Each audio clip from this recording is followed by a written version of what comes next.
السلام علیکم TOT blog تعلیم اور تربیت چینل میں خوش آمدید۔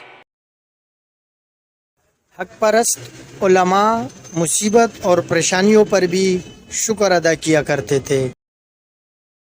حضرت شریح بن حارث رحمۃ اللہ علیہ فرماتے ہیں، میرے اوپر جب کوئی مصیبت نازل ہوتی ہے تو میں اس مصیبت پر اللہ تعالیٰ کا 4 دفعہ شکر ادا کرتا ہوں۔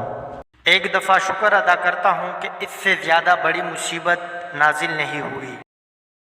دوسری دفعہ شکر ادا کرتا ہوں کہ اللہ تعالیٰ نے مجھے اس پر صبر کرنے کی توفیق عطا فرمائی۔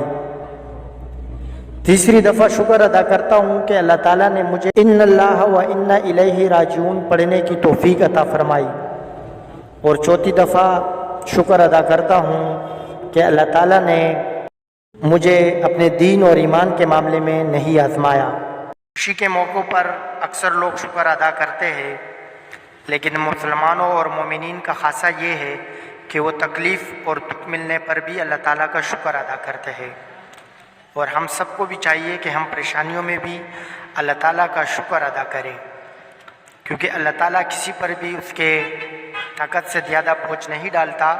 اور اگر ہمیں کوئی مصیبت پہنچتی بھی ہے، کوئی تکلیف پہنچتی بھی ہے، تو یا تو اس سے ہمارے گناہ مٹ جاتے ہیں یا اللہ تعالیٰ ہمارے درجات بلند کر دیتا ہے۔ شکر ادا کیجئے تاکہ اللہ تعالیٰ اور زیادہ خوشیاں عطا کرے۔ شکر ادا کیجئے تاکہ اللہ تعالیٰ اور پریشانیوں اور غموں سے نجات دے۔ ویڈیو کیسی لگی اس بارے میں ضرور بتائیے گا۔ چینل کو سبسکرائب کر دے اور بیل آئیکن بھی ضرور دبا دے۔ اللہ حافظ۔